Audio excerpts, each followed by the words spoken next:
going on, guys? It's your boy Noob, bringing you guys a new Destiny video today. And today I wanted to talk about how you guys can prepare and what to expect in the new Iron Banner within the Taken King. Now, if you're like me and are really serious about competing in the Iron Banner, you're going to want to change up your gear. That means that shiny new raid gear that you guys just got with all that nice looking light isn't going to cut it. You're going to need to use that new raid gear, that high light level stuff, to infuse things that are going to be beneficial to you in the Crucible. Now, the question left unanswered and that we still have to answer is, what gear should we buy from the vendors for the Iron Banner? And that answer is pretty simple. You need to just buy gear that's beneficial to your playstyle. Find gear that have roles that are beneficial to you and how you play in the Crucible. It's as simple as that, whether it be from Dead Orbit, from the Quartermaster, from the Crucible Quartermaster, or from Vanguard, wherever it may be, you gotta find gear that benefits your playstyle. Once you guys find the appropriate gear for you and your playstyle, you're gonna need to infuse that gear to make it a higher light than what it is now. Now, obviously everyone knows in order to infuse you need gear that's of higher level, and to get gear of the caliber that you need to be successful in the Iron Banner, you're gonna need a lot of high, above 300 light level armor, or whether it be weapons, in order to infuse to a light that you're going to be comfortable with within that Iron Banner. That means that 299 bad juju or that 299 last word isn't going to cut it. You're going to need to find raid weapons that are above 300 or regular weapons that are above 300 in order to infuse them with your main weapons that you're comfortable with. That's probably the biggest bullet you're gonna have to bite, because you really just don't want to infuse those new raid weapons, but that's just a sacrifice you're gonna have to make if you're gonna compete within the Iron Banner. One neat trick, or cool thing I should say, within this game is that if you're above 300 light and you decrypt a primary engram, I believe it's guaranteed, if not guaranteed, pretty damn high chance that you're gonna get a 310 exotic. And 310 is literally music to everyone's ears, because if you have a 310 anything, you guys know how much that increases your light, and you definitely want to have at least your primary at 310.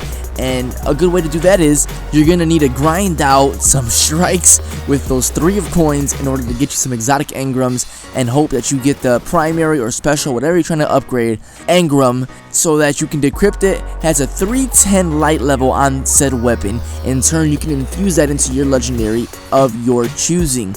Now, on the armor side of things, it's pretty much the same concept. That raid gear that you got from the raid, you're going to want to use that gear in order to infuse the armor that you've purchased or you've earned, and you felt that it's good enough to compete in the Iron Banner in terms of the roles. Use the raid gear to infuse that gear in order to make that a higher light. I know it's a tough bullet to bite. No one wants to discard their new shiny raid gear, but the Iron Banner is coming, and you know what? Sacrifices have to be made if we're gonna compete. Obviously, preparing for the Iron Banner will be a grind, but if there's anything that Destiny players, real hardcore Destiny players, understand, is that the grind doesn't stop. The grind never stops. The grind is real. The grind takes a toll, but the grind needs to happen. Now, in order to compete in the Iron Banner, you're gonna have to put in a lot of work, and seeing as how the Iron Banner begins October 13th, there is very little time in order to rank up that lower level light gear, but they have good rolls. So make sure that you guys aren't 304 light, but with gear that doesn't benefit your Crucible playstyle. You'd rather be 301 light than, let's say, 305 light, but with that 301 light, you have gear that's beneficial in the Crucible in a competitive scene.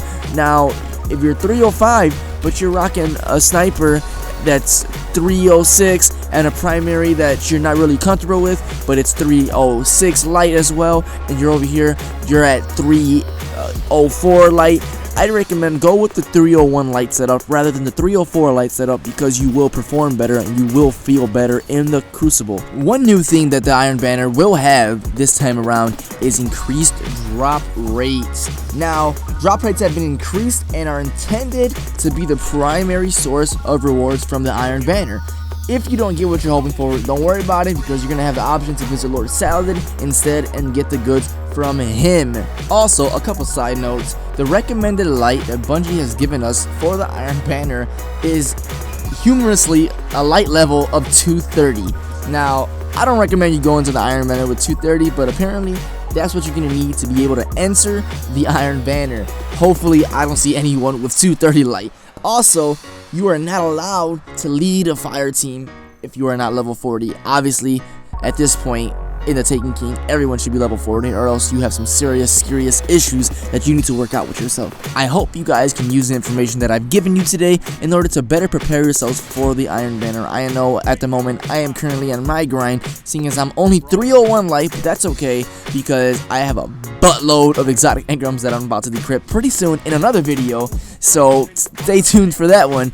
But hopefully that'll give me a lot of good 310 things to infuse my current legendaries with. In relation to the Iron Banner, Brother Vance and the Trials of Osiris will return to the Wreath on October 16th. So just 3 days after the Iron Banner releases, we're gonna get access to the Trials of Osiris again. Thank God.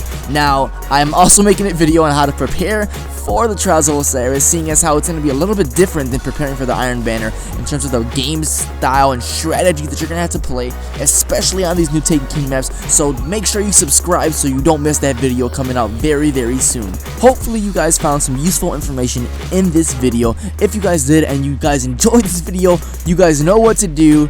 Thank you guys so much for watching. I appreciate every single one of you guys, and I'll catch you guys in the next one.